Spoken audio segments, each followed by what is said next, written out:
Si alguna vez te has preguntado sobre el origen de esta costumbre tan arraigada en nuestra sociedad, no te preocupes. Hoy te contaré 5 curiosidades sobre la historia del brindis.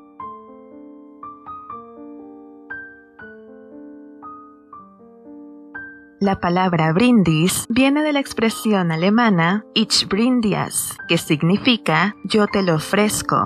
Esta palabra llegó al español por medio del italiano. En 1527, los soldados alemanes de Carlos V saquearon la ciudad de Roma y celebraron su victoria alzando sus copas y gritando dicha expresión. En el mundo anglosajón, el verbo utilizado para brindar es to toast, el cual hace referencia al pan tostado. Se dice que en la antigüedad, para hacer que el sabor de un vino económico fuera más agradable, se introducía en él pan tostado.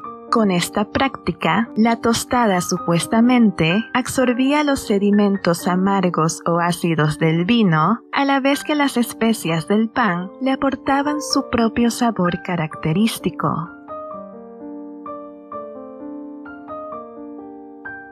Cuando nuestros antepasados formaron comunidades y sociedades, la creación de actividades rituales y comunales no se quedó atrás. Con una antigüedad de miles y miles de años, este tipo de ceremonias o rituales se sellaban con el consumo de alcohol, que generalmente provenía de una gran vasija comunal. Esto simbolizaba la unidad del grupo, tribu o familia y sugería camaradería y lealtad mutua. Muchos historiadores consideran que brindar proviene de un antiguo rito religioso grecorromano, dirigido en su momento a Dionisos o Baco, como era conocido por la cultura romana, quien era el dios del vino, y Demeter o Ceres, la diosa de la agricultura.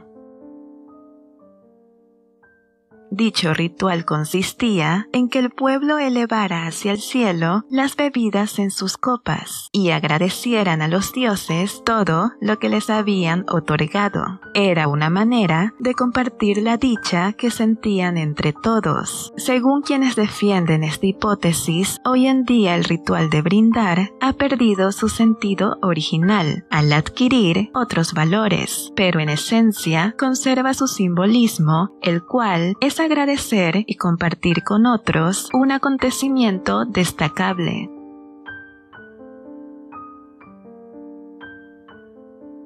Existe la creencia de que la tradición de brindar se originó por el miedo al envenenamiento. La idea era que al hacer chocar las copas, el líquido de ambas se derramaría uno dentro de la otra. Por lo tanto, las personas con las que estás bebiendo no te envenenarían, ya que se estarían envenenando a sí mismas. No son pocas las personas que consideran poco realista esta hipótesis, ya que al reflexionar en cuán poco práctico sería derramar grandes cantidades de alcohol sobre el suelo cada vez que un mozo llenara una copa. Existe una segunda versión, la cual sugiere que el tintineo de las copas era un reconocimiento simbólico de que era seguro beber juntos, incluso sin probar primero el vino del otro. Por último, pero no menos importante, hasta el día de hoy, muchos sostienen que el vino se disfruta con todos los sentidos menos el oído. Por lo tanto, al chocar las copas, este sentido también participa del gozo de la bebida.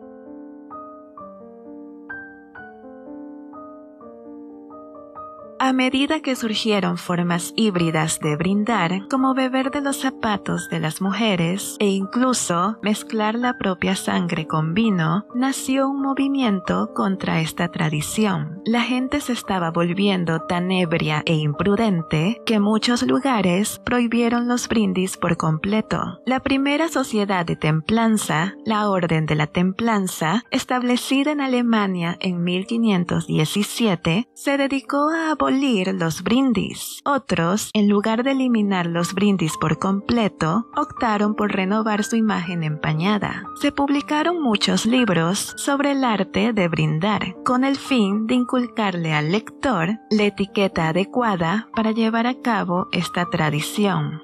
Por lo tanto, brindar se convirtió en una actividad más civilizada, restringida e intelectual.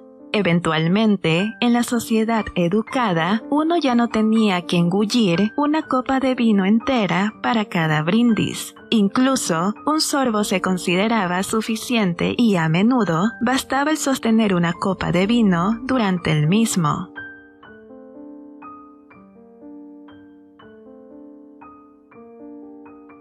El desconocimiento de ciertas tradiciones o supersticiones locales siempre puede dar lugar a malos entendidos. En este caso, si visitamos Hungría, hay que tener en cuenta que allí está mal visto brindar con cerveza. Los magiares tienen un fuerte sentimiento nacional y aún recuerdan cómo los austriacos celebraron la victoria después de aplastar una revuelta húngara en el siglo XIX. Se dice que los austriacos brindaron con jarras de cerveza, así que desde entonces se considera irrespetuoso imitar esta acción. Incluso durante 150 años estuvo prohibido por ley.